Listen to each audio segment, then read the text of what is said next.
आपण पाहत आहात ठळक घडामोड निर्भीड पत्रकारिता। ॲट्रॉसिटी व सदोष मनुष्यवधाच्या गुन्ह्यातील आरोपी जोमात, तपास अधिकारी मात्र कोमात।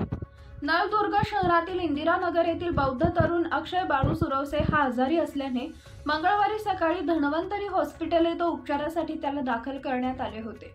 हॉस्पिटलमध्ये नर्स महिला मनीषा राठोड यांनी अक्षय सुरवसे यांना सलाईन लावून प्राथमिक उपचार करत असताना नातेवाईकांचं असं म्हणणं आहे की सलाईनमधून कोणतेतरी विषबाधेचे औषध सोडले व डॉक्टर नसल्याचं सांगून पुढील उपचारासाठी इतरत्र घेऊन जाण्याचा सल्ला त्यांनी दिला। त्यानुसार अक्षय सुरवसे यास पुढील उपचारासाठी सोलापूर इथं दाखल केले असता तो मयत झाल्याची घोषणा केली।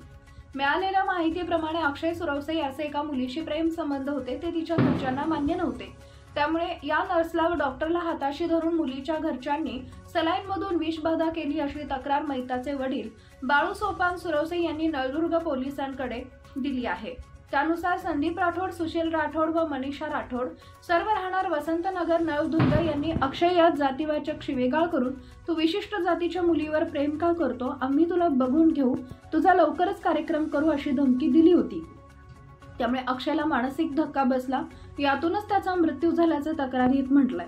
त्यानुसार संदीप राठोड, सुशील राठोड व मनीषा राठोड यांच्या विरोधात नळदुर्ग पोलीस स्टेशन येथे गुन्हा रजिस्टर नंबर 0333/2024 ॲट्रॉसिटी कलम 3232 VA तसेच भारतीय न्याय संहितेचे कलम 105, 351, 235 अन्वये सदोष मनुष्यवधाचा गुन्हा दाखल करण्यात आलाय। सदरच्या गुन्ह्याचा तपास पोलीस उपविभागीय अधिकारी निलेश देशमुख हे करत असून गुन्हा दाखल होऊन 20 दिवस झाले, अद्याप यामधील आरोपीला अटक करण्यात आली नाही। आरोपी हे श्रीमंत वर्गातील धनदांडगे असल्याने तुळजापूर उपविभागीय पोलीस अधिकारी जाणीवपूर्वक दुर्लक्ष करत असल्याचा आरोप पीडित कुटुंबियांकडून होत आहे। तपास अधिकारी देशमुख यांचा ढिसाळ कारभार या निमित्तानं दिसून आलाय।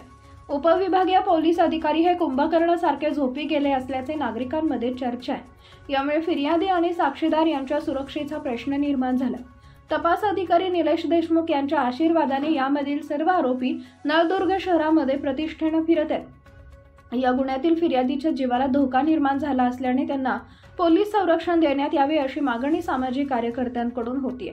या गंभीर स्वरूपाच्या गुन्ह्यामधील सर्व आरोपीला लवकरात लवकर अटक न केल्यास सामाजिक कार्यकर्ते शंकर जैन जागडे व पीडित कुटुंबियांच्या वतीनं पोलीस अधीक्षक उस्मानाबाद यांच्या कार्यालयासमोर तीव्र स्वरूपाचं आंदोलन छेडण्यात येईल असं ठळक घडामोड न्यूजच्या प्रतिनिधीस कळवलंय।